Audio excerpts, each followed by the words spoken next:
Petikan Alkitab untuk khotbah pada hari ini adalah daripada Kejadian 1 ayat 1. Pada mulanya Allah menciptakan langit dan bumi. 샬롬 성가대와 DC 오케스트라의 찬양과 연주가 있겠습니다. 사랑하는 성도 여러분, 전 세계 및 전국의 Saudara dan saudari yang saya kasih dalam Yesus, 지성전 성도 여러분, 전 세계 인터넷 semua orang percaya kepada Kristus dari gereja cawangan dan gereja tempatan, penonton GCN dan semua anak Tuhan menghadiri ibadah ini dalam talian.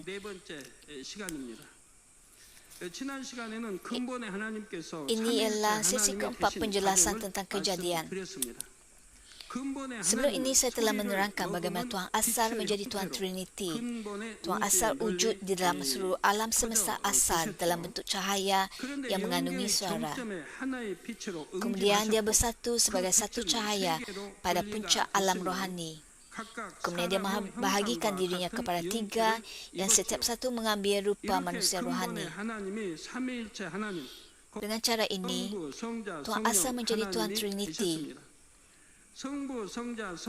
iaitu Tuhan Bapa, Tuhan Anak dan Tuhan Roh Kudus.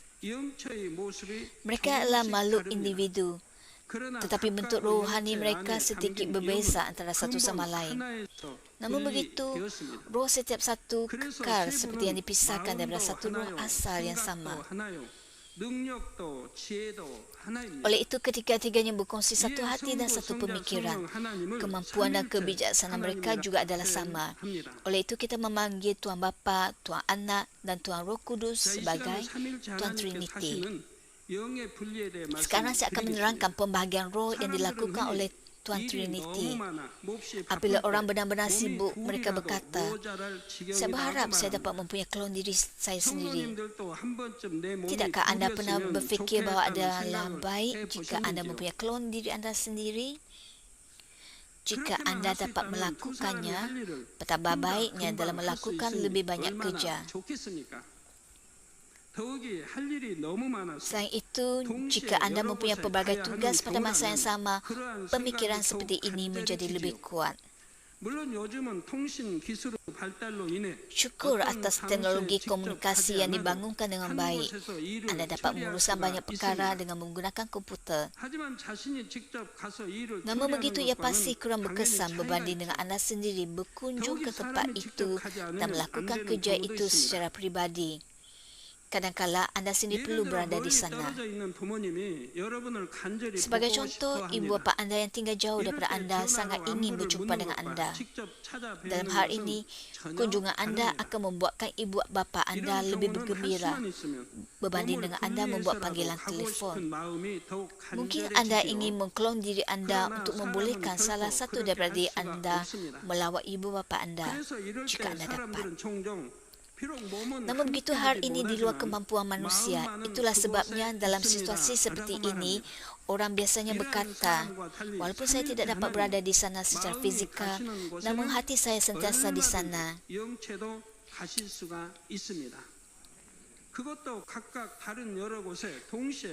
Walau bagaimanapun tidak seperti manusia, Tuhan Trinity dapat menghantar bentuk rohani mereka ke mana-mana sahaja hati mereka pergi.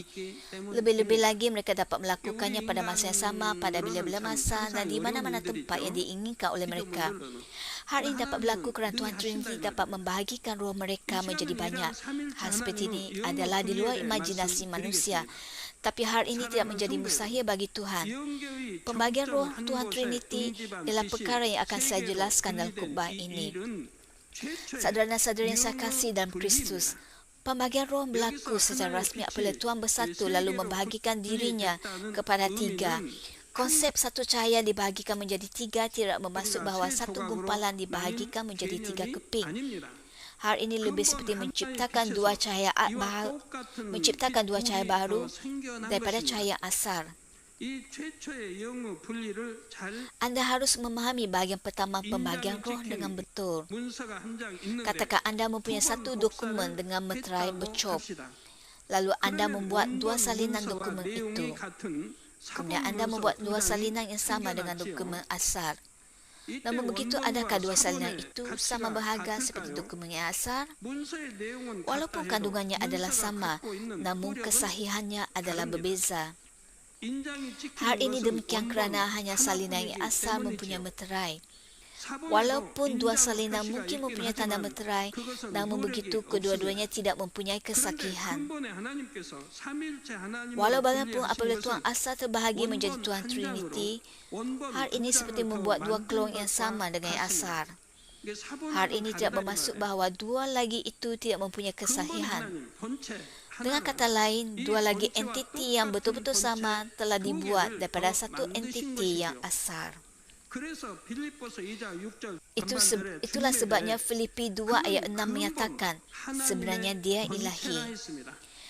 Dikatakan bahawa Yesus adalah daripada Tuhan sendiri. Hal ini bermaksud bahawa entiti Tuhan Yesus berkongsi entiti yang sama dengan intipati Tuhan asal. Begitu juga dengan entiti Tuhan Roh Kudus. Peristiwa Tuhan asal membahagikan diri kepada Tuhan Trinity berlaku sekali untuk selama-lamanya, sebelum keabadian dan selepas semua keabadian. 영원 전부터 영원 후까지 오직 한 번 있는 일입니다. Saudara-saudari yang saya kasihi, 성도 여러분, pembahagian roh adalah sama seperti perkongsian hati. Tuhan asal membahagikan hatinya dan meletakkan setiap hati yang terbahagi itu dalam bentuk Tuhan Anak dan Tuhan Roh Kudus. Bagaimanakah hati yang terbahagi daripada Tuhan asal dapat muncul sebagai entiti yang tersendiri? Marilah kita mengambil contoh seorang lelaki yang meluahkan isi hatinya secara zahir. Apabila dia mempunyai kebencian dalam hatinya, dia akan meluahkannya melalui kata-kata, gerak tubuh atau tindakannya. Kata-kata yang menghina atau mengkritik, muka tegang dan tindakan agresif ialah cara ekspresi sedemikian.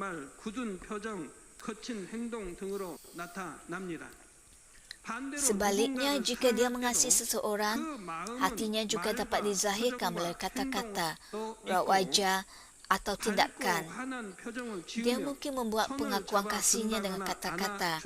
Dia mungkin menunjukkan senyuman manis, atau dia mungkin memegang tangan orang lain atau memeluk mereka dengan lembut. Sekarang, Tuhan bukan sahaja dapat membuatkan apa yang ada di dalam hatinya menjadi tindakan, malah dia juga dapat menjadikannya dalam bentuk tertentu. Dia dapat menciptakan benda fizikal daripada apa yang tersimpan di dalam hatinya. Dengan ini, Tuhan asal membahagikan Tuhan Anak dan Tuhan Roh Kudus yang mempunyai hati sempurna Tuhan asal. Mulai saat itu, Tuhan asal menjadi Tuhan Bapa.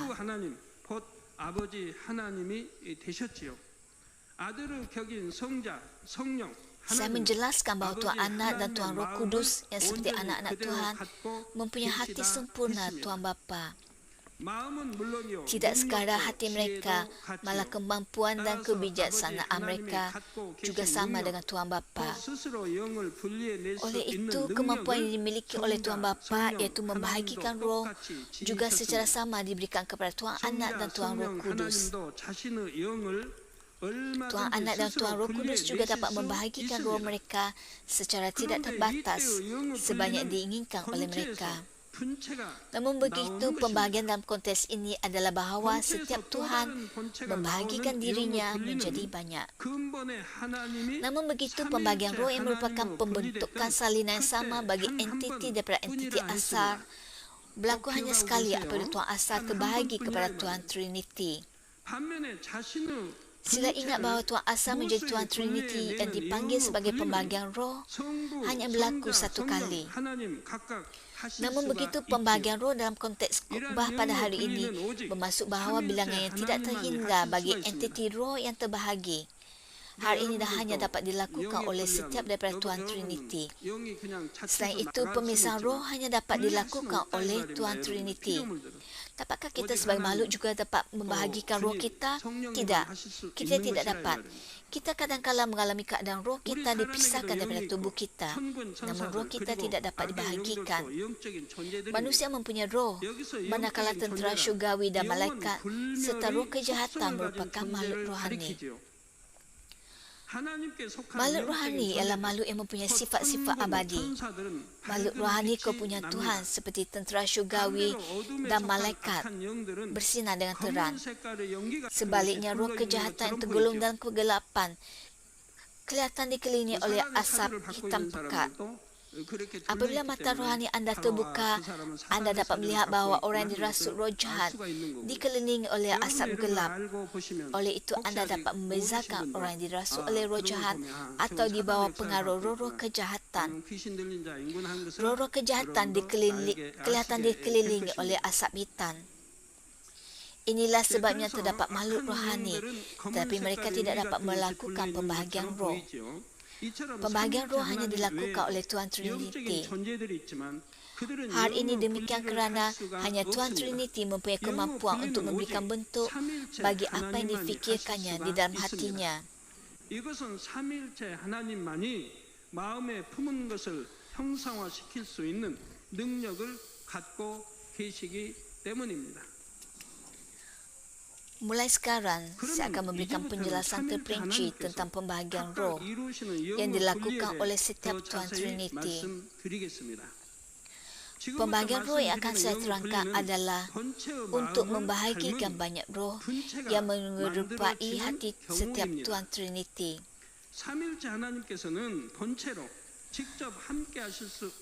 Tuhan Trinity menyempurnakan pembahagian roh, lalu dia mengutus entiti terbahaginya ke tempat dia tidak berada. Katakan Tuhan Trinity mahu berada di tempat tertentu untuk mengawasi dengan tujuan tertentu. Kemudian, melalui pembahagian roh, hati Tuhan menjadi entiti yang terbahagi, lalu pergi ke tempat itu bagi pihak dirinya. Pada zaman Perjanjian Lama, Tuhan Bapa sendiri bekerja melalui umat Tuhan.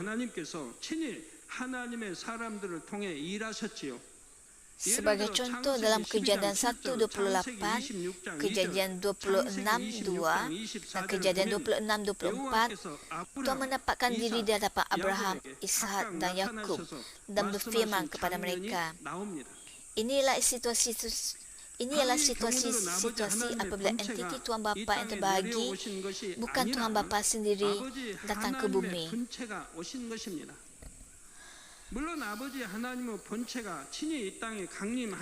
Sudah tentu kadang-kala Tuhan Bapa sendiri datang ke bumi.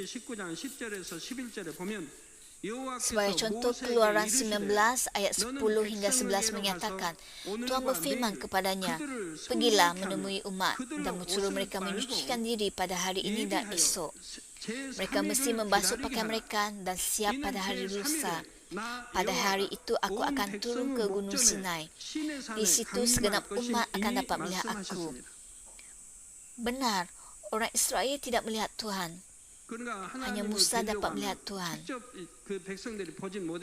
Dengan cara ini, jika anda mahu berada di hadapan Tuhan, anda mesti disucikan dan menjadi kudus.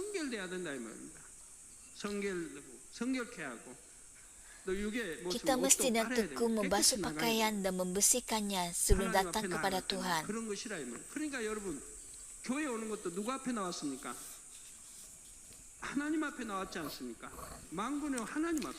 Anda berada di hadapan siapa apabila datang ke gereja? Anda berada di hadapan Tuhan yang Maha Kuasa. Tuhan berada di dalam bait suci dan memandang anda dengan mata yang bernyala-nyala. Jadi anda mesti datang dengan hati yang bersih dan memakai pakaian kemas. Apabila anda pergi ke majlis atau parti, anda memakai pakaian anda yang paling cantik. Apabila pergi ke gereja, anda perlu berpakaian kemas.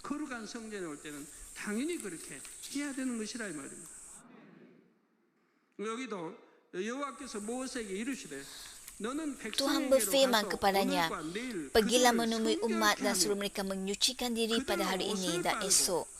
Mereka mesti membasuh pakaian mereka dan siap pada hari lusa. Oleh itu, siapkan segalanya dan menunggu hari ketiga. Pada hari itu, aku akan turun ke Gunung Sinai. Di situ, segenap umat akan dapat melihat aku." Dia berfirman. Oleh itu, orang Israel membasuh pakaian mereka selama 2 hari dan menyucikan diri mereka. Oleh sebab kekudusan hati tidak dapat dilihat oleh mata, membasuh pakaian dan mandi menunjukkan bahawa seseorang menghampiri Tuhan dalam kesucian. Jika hati anda adalah bersih, penampilan luar anda juga akan bersih.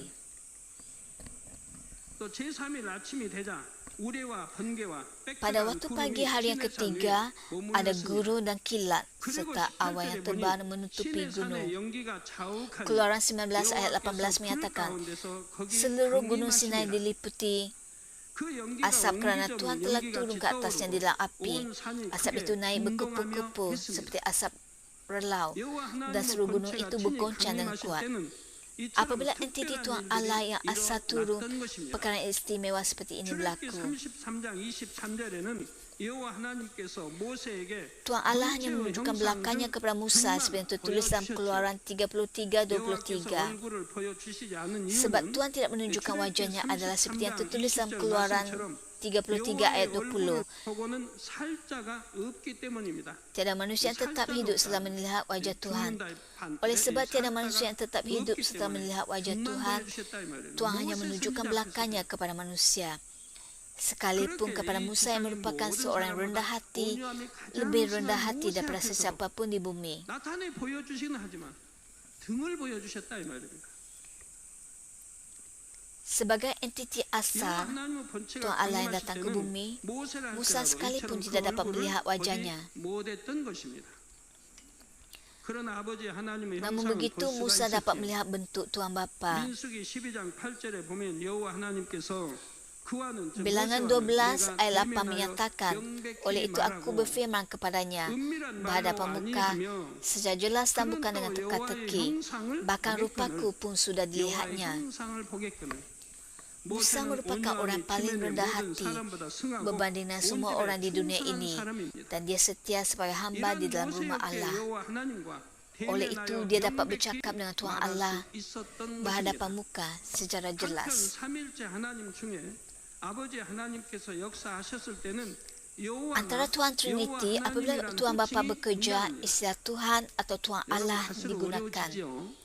Agak sukar sedikit kerana terdapat banyak perkataan yang berbeza dan maksud yang berbeza. Tidak kira entiti asal atau entiti yang terbahagi, istilah Tuhan atau Tuhan Allah digunakan apabila subjek kerja itu ialah Tuhan Bapa. Ada banyak situasi yang menyedihkan berkenaan salah faham terhadap Alkitab. Tuhan wujud dengan sendirinya. Tidak ada yang melahirkan Tuhan. 하나님은 스스로 계신 분이에요. Dia ialah Dia.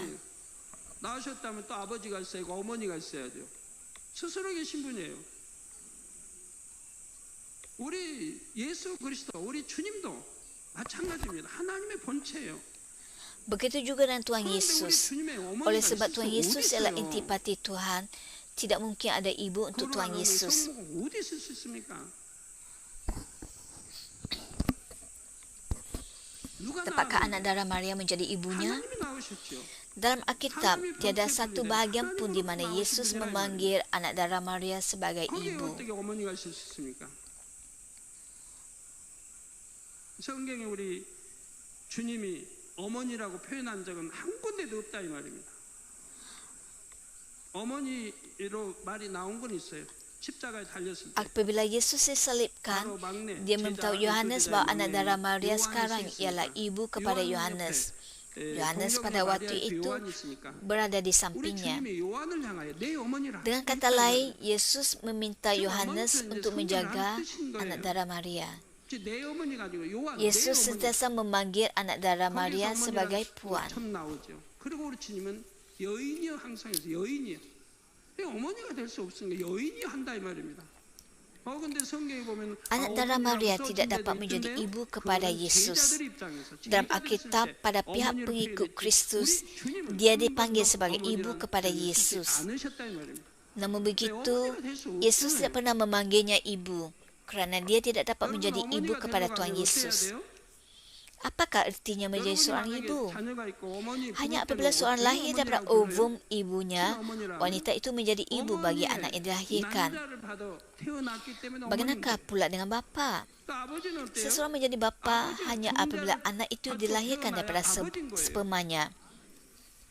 그래서 아버지요 정자와 어머니요 Apabila 남자가 sperma 서로가 bapa dan 태어났을 때 ovum ibu 거기가 bersatu, 부모가 lalu 되고 melahirkan 분명히 anak, 예수 그리스도 주님은 barulah mereka 예수님. menjadi ibu dan 어머니는 bapa. 남자를 받고 태어난 게 아니란 Yesus 말이에요. tidak dilahirkan daripada ovum wanita tetapi 성령으로 dikandung 있게 oleh Roh 태어나셨다 Kudus. 이거예요. 몸만 비록 Yesus 배만 dilahirkan 비롯다 이 말입니다. hanya dengan menggunakan 하나님은 tubuh anak 성령으로 darah 있게 Maria. 나시겠다 이 말이에요. 그러니까 Oleh 이게 itu, Yesus 정자 tidak 남자를 mempunyai 받고 dosa 태어나신 게 asal 아니기 kerana 때문에 dia tidak lahir daripada 예, penyatuan ovum dan 한 번에 sperma. 원죄가 없으시다 이 말이에요. Yesus 원죄가 lahir 없이 tanpa 태어나셨다고 dosa 하는 거다 이 asal. 말이에요. 예, 그래서 Oleh itu, Yesus 우리 memenuhi 구세주가 kelaikan 됐으면 yang 자기 pertama 유익권이 sebagai 첫째가 penyelamat 갖춰지는 것이라 이 말이에요. dan tidak melakukan apa-apa dosa 그리고 pribadi 태어나서 di bumi ini sehinggalah dia mati di atas kayu salib. 하나도 없었고요. 하나님 계명 말씀대로 살았으니까. Oleh sebab Yesus hanya hidup dengan menurut perintah Tuhan dan tidak mempunyai dosa asal atau dosa yang dilakukan sendiri, hanya darah Yesus dapat menembus dosa kita. Itulah sebabnya darah Yesus disebut sebagai darah yang berharga. 예를 들어 본문 창세기 1장 1절에도 Jika Alkitab hanya menyebut Allah, hal itu bererti bahawa Tuhan Trinity bekerja bersama-sama. Kejadian 1 ayat 1 menyatakan, pada mulanya Allah menciptakan langit dan bumi. Dinyatakan bahawa semua kerja penciptaan dalam bab 1 Kejadian dilakukan oleh Allah. Hal ini untuk menunjukkan bahawa penciptaan tidak dilakukan oleh Tuhan Bapa sahaja, tetapi oleh Tuhan Trinity bersama-sama.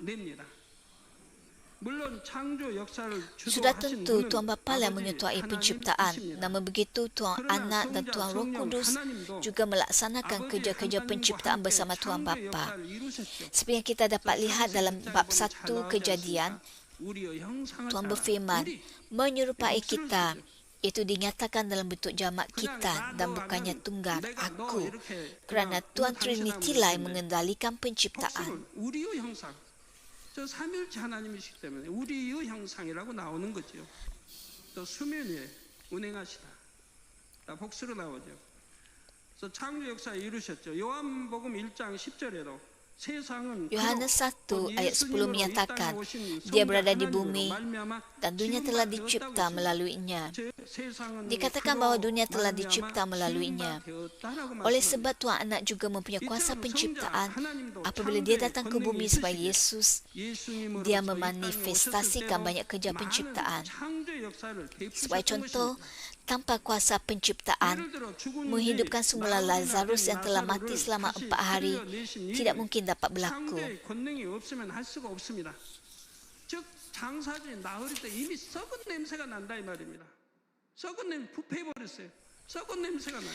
Fikirkan tentang Lazarus yang sudah 3 hari dikebumikan, lalu mayatnya meruput dan berbau busuk. Yesus selesai membangkitkan Lazarus daripada kematian.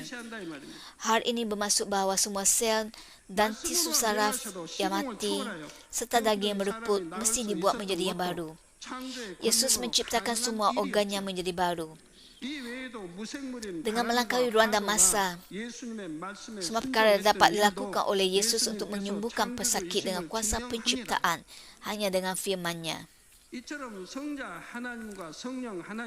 Selain itu, benda tidak hidup seperti angin dan ombak juga mematuhi firman Yesus dan juga membuktikan bahawa Yesus adalah pencipta.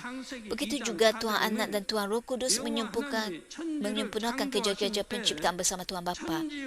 Namun begitu, Kejadian 2 ayat 4 menyatakan, demikianlah riwayat penciptaan alam semesta pada masa Tuhan Allah menciptakan alam semesta. Sebelum ini, Alkitab menyatakan dengan jelas bahawa Tuhan Trinity bekerja bersama-sama dalam penciptaan. Kemudian mengapakah ayat Alkitab ini menyatakan bahawa Tuhan Allah menciptakan alam semesta? Hal ini hanya perbezaan dari segi sudut pandangan. Bab 1 dan bab 2 Kejadian tidak berbeza. Bab 1 Kejadian menulis tentang penciptaan dengan Tuhan Trinity sebagai subjek, manakala dalam bab 2 Tuhan Bapa menjadi subjek.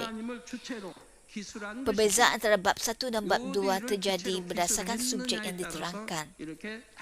Hal ini juga menunjukkan bahawa walaupun ciptaan diuruskan oleh Tuhan Trinity bersama-sama, namun Tuhan Bapa lah yang mengambil peranan utama. Katakan 3 beradik menubuhkan sebuah syarikat. Mereka bersetuju bahawa mereka berkongsi syarikat secara sama rata. Mereka berbincang tentang hal menguruskan syarikat bersama-sama 세 형제가 dan bahawa yang 똑같이 sulung 지분을 memegang 나누어 jawatan 가지고 ketua pegawai 회사 운영도 eksekutif. 함께 의논하여 하기로 Sekarang jika 했는데 seseorang bertanya, 대표 siapakah 자리는 pemilik 큰 syarikat 형이 ini? 맡기로 했지요. Jawapannya mungkin berbeza-beza berdasarkan sudut 그러면 pandangan 누군가 그 orang yang memberikan 회사에게 저 jawapan. 회사는 누구의 Setengah 것입니까? orang 하고 mungkin 물을 때 mengatakan bahawa tiga 사람마다 beradik itu yang 관점에 memiliki 따라 syarikat 답이 itu. 다를 수가 있습니다. Tetapi setengah yang lain 어떤 mungkin 사람은 mengatakan 세 형제 bahawa 공동 syarikat itu 것이라 할 수 milik 있고 abang sulung. 어떤 사람은 Kedua-dua 큰 형의 jawapan 것이라 adalah 할 수도 betul. 있죠. 이때 둘 다 Oleh sebab 맞는 tiga beradik itu 말입니다. menubuhkan syarikat dan 세 mengendalikannya, 형제가 함께 syarikat itu 창업하고 milik 함께 mereka bertiga. 운영하니 세 형제 공동 Namun begitu, 소유이기도 하지만 memandangkan yang sulung ialah 큰 형이 ketua pegawai 대표를 맡았으니 eksekutif, 큰 형은 juga boleh 회사이기도 dikatakan bahawa 합니다. syarikat itu miliknya. 이와 마찬가지로 천지 창조 사역도 삼일째 하나님께서 함께 하신 것도 맞고 Dengan cara yang sama, adalah benar bahawa kerja-kerja penciptaan dilakukan oleh Tuhan Trinity bersama. bersama-sama dan juga benar bahawa Tuhan Bapa menguruskan semua penciptaan kerana dia mengambil peranan utama. Jika anda membaca Alkitab dengan mengingat fakta itu, anda dapat memahami banyak perkara. Anda juga dapat memahami sebab Alkitab sekejap menggunakan istilah Tuhan, manakala sekejap lagi menggunakan istilah Tuhan Allah. Selain itu, terdapat juga istilah lain dalam Alkitab iaitu Roh Allah dan Roh Tuhan. Dalam situasi apabila istilah itu digunakan pada kebanyakan masa, Allah atau Tuhan Allah bekerja melalui entiti yang terbahagi. Jadi, apakah perbezaan antara Roh Allah di dalam Perjanjian Lama dan Perjanjian Baru? Pernahkah anda terfikir mengapakah Roh Kudus mempunyai nama yang berbeza? Jika hal ini dapat dibezakan dengan jelas, ia akan menjadi kekuatan bagi hamba dan pekerja Tuhan. Setengah gereja masih berdoa dalam nama Bapa, Anak dan Roh Kudus.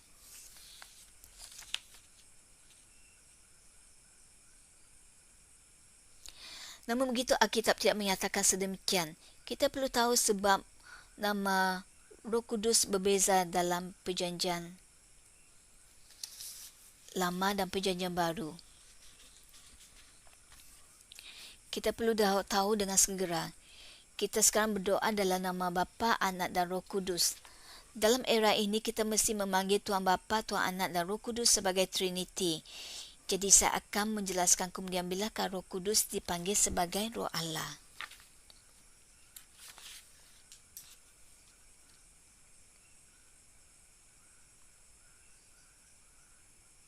이름으로 기도를 해야 한 것이라 이 말이죠. 성부, 성자, 성령. Kini, walaupun apabila entiti yang terbahagi sedang bekerja, nama mereka adalah berbeza berdasarkan peranan mereka. Selain Roh Tuhan, ada lagi beberapa nama untuk entiti terbahagi Tuhan Bapa. 어떤 때 신이 붙고 어떤 때 영이 붙는지. 이에 대해서는 차후에 다시 자세히 말씀드리도록 하겠습니다. 또한 아버지 하나님께서 똑같이 분체로 역사하실 때도 Ada sebabnya mengapa setiap nama adalah berbeza apabila dia dipanggil sebagai hati Allah, Roh Allah. 여호와의 신과 여호와의 영 외에도 더 있습니다. 이 성경에 보면 어디는 Nama-nama itu ialah roh yang mulia. Seperti dalam 1 Petrus 4 ayat 14, roh kebijaksanaan seperti dalam Yesaya 11 ayat 2, roh penghukum dan roh pembakar seperti dalam Yesaya 4 ayat 4, dan 7 roh Allah seperti dalam Wahyu 5 ayat 6. Saya juga akan menerangkan peranan setiap satu secara terperinci kemudian. Mungkin kelihatan sangat sukar sekarang, tapi saya akan membantu anda memahaminya langkah demi langkah. Setakat ini saya telah menerangkan cara Tuhan Bapa bekerja dalam bentuk entiti yang terbahagi. Bukan saja Tuhan Bapa, malah Tuhan Anak dan Tuhan Roh Kudus juga mampu untuk melakukan pembahagian roh yang membolehkan pemisahan bilangan entiti terbahagi yang tidak terkira banyaknya. Sekarang marilah kita lihat cara Tuhan Anak bekerja melalui entiti yang terbahagi. Tuhan Anak juga mempunyai entiti asal sendiri. Melalui pembahagian roh, dia juga mengutus entiti yang terbahagi ke mana-mana yang diinginkannya. Oleh sebab Tuhan Anak datang ke bumi ini sebagai Yesus dan menjadi Kristus atau Mesias, kita memanggil Tuhan Anak sebagai Tuhan.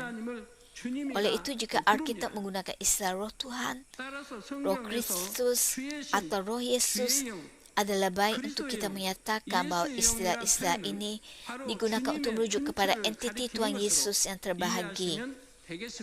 Selain itu, roh kekudusan seperti dalam Roma 1 ayat 4 juga merupakan entiti terbahagi bagi Tuhan Yesus. Berdasarkan situasi atau peranan pada masa tertentu, nama entiti terbahagi menjadi berbeza. Betapa berguna jika anda mengetahui perkara-perkara ini dan membaca Alkitab. Semua entiti terbahagi Tuhan Yesus sepenuhnya menyerupai entiti asal Tuhan Yesus. Walau bagaimanapun, orang yang terbuka mata rohani kadang-kala dapat melihat Yesus digantung di atas kayu salib atau Yesus memakai mahkota duri. Tuhan Yesus menyempurnakan pembahagian roh untuk memberikan rahmat dan pemahaman khusus berdasarkan situasi itu. Jika dia membahagikan rohnya sambil memikirkan dalam hatinya tentang saat apabila dia menderita di atas kayu salib, entiti terbahagi muncul dengan gambaran seperti itu. Jika anda dapat mengingat pembahagian roh Tuhan Yesus seperti ini, anda dapat memahami banyak perkara daripada Alkitab. Sebagai contoh, dalam Matius 18 ayat 20, Yesus mengatakan, hal itu demikian kerana apabila 2 atau 3 orang berkumpul kerana aku pun di situ bersama-sama mereka. Pada masa ini di bumi, mungkin terdapat banyak tempat di mana orang berkumpul dalam nama Tuhan Yesus Kristus. Berapa banyakkah tempat ibadat yang terdapat di dunia ini? Terdapat juga banyak tempat di mana 2 atau 3 orang berkumpul untuk berdoa dalam nama Tuhan Yesus. Tuhan Yesus menyatakan dengan jelas bahawa apabila 2 atau 3 orang berkumpul kerana aku pun di situ bersama-sama mereka. Apabila 2 atau 3 orang daripada anda berkumpul untuk berdoa, siapakah yang akan datang? Salah seorang daripada roh Tuhan Yesus yang membahagikan dirinya akan datang. Pada saat ini pun, mungkin terdapat banyak tempat di mana 2 atau 3 orang berkumpul dan berdoa dalam nama Tuhan Yesus. Mungkin melebihi ribuan atau puluhan ribu. Bagaimanakah Tuhan Yesus dapat berada di banyak tempat? Melalui pembahagian roh, entiti terbahagi Tuhan Yesus dapat berada di mana-mana sahaja pada masa yang sama. Entiti asal Tuhan Yesus ada di syurga. Dengan cara ini, satu daripada entiti terbahagi Tuhan Yesus berada di tempat hati Tuhan Yesus pergi. Jika apa yang dikatakan oleh Alkitab adalah benar, Tuhan Yesus sendiri tidak akan pergi ke mana-mana secara pribadi. Oleh sebab hanya ada satu Tuhan Yesus, iaitu entiti asalnya, bagaimana dia dapat berada di begitu banyak tempat pada masa yang sama?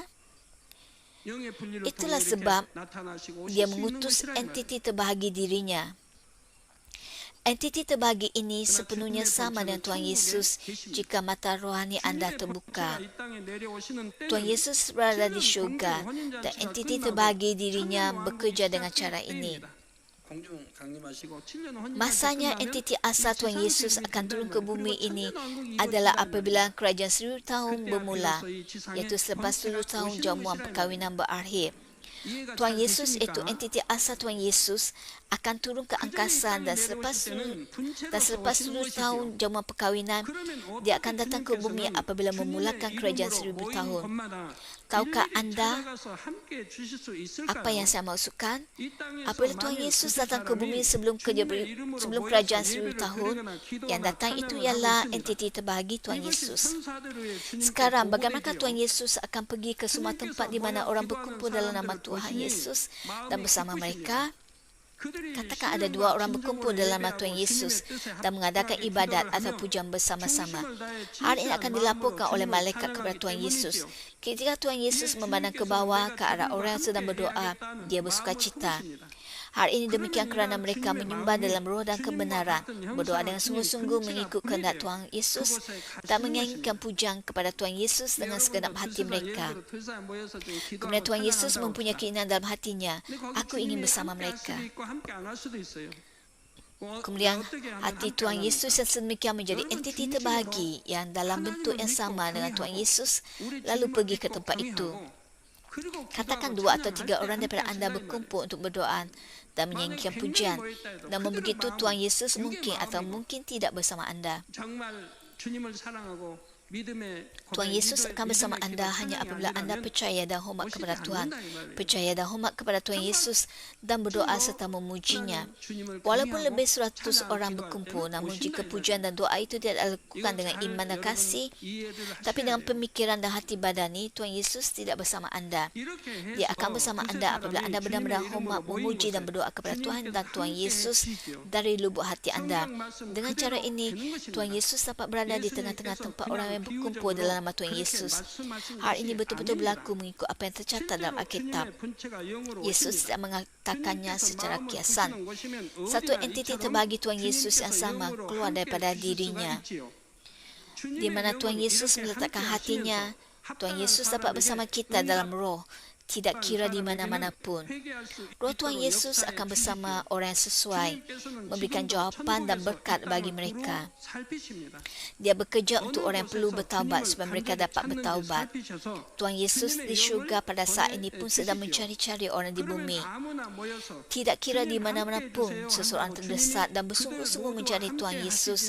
Tuhan Yesus menghantar rohnya ke sana, kepada orang itu. Walau bagaimanapun, Tuhan Yesus tidak menyertai orang semata-mata kerana mereka berkumpul bersama-sama dan meminta Tuhan Yesus bersama dengan mereka. Apabila orang yang benar-benar mengasihi Tuhan Yesus berkumpul bersama-sama dengan kesatuan dan kerinduan bagi Tuhan Yesus dan mencari Tuhan Yesus bersama mereka dalam roh. Jika anda berdoa dengan segenap hati anda dan menghadiri perjumpaan, Tuhan akan menjawab doa anda dengan cepat. Satu lagi contoh pembagian roh Tuhan Yesus terdapat dalam Markus 16 ayat 20. Dinyatakan bahawa pengikut-pengikut Yesus pergi mengkabarkan berita baik daripada Allah di serata tempat. Tuhan bekerja bersama-sama mereka dan melalui tanda-tanda itu, dia membuktikan bahawa pengabaran mereka benar. Selepas kebangkitan Tuhan Yesus, pengikut-pengikut yang tinggal dengan tekun memberitakan Injil. Pada masa itu, Tuhan Yesus mengetahui mereka dan membuktikan bahawa perkabaran itu benar dengan menunjukkan mukjizat. Pada saat ini, roh Tuhan Yesus yang merupakan entiti terbahagi Tuhan Yesus bersama pengikut-pengikutnya. Walaupun merupakan entiti terbahagi, oleh sebab roh Tuhan Yesus bersama-sama, mukjizat juga mengikuti mereka. Apabila mukjizat mengikuti, sudah pasti kerja-kerja yang cemerlang juga mengikuti. Orang lumpuh dapat berjalan, orang buta dapat melihat, dan orang pekat dapat mendengar. Namun begitu, ada satu petunjuk di sini. Apabila anda percaya dalam hati anda, Tuhan Yesus juga bekerja apabila orang yang memerlukannya percaya kepadanya. Apabila Petrus menyembuhkan seorang lumpuh dan apabila Yesus menyembuhkan seorang lumpuh, kawan-kawan pesakit percaya kepadanya, lalu mengangkat pesakit ke atas pengusun. Tuhan Yesus melihat iman mereka lalu bekerja. Orang yang berasa ragu-ragu bertanya, mengapakah hal itu tidak berlaku kepada saya? Namun begitu, Tuhan Yesus melihat iman anda lalu bekerja. Oleh itu, Tuhan Yesus menunjukkan bukti kepada orang dan membuktikan firman-Nya supaya mereka dapat percaya. Oleh sebab roh Tuhan Yesus bersama-sama mereka, mukjizat dan perkara luar biasa seperti itu mengikuti dan pelbagai kerja kuasa Tuhan juga dimanifestasikan. Saya akhiri khutbah pada hari ini. Saya akan menerangkan pembagian Roh Kudus dan khutbah yang seterusnya.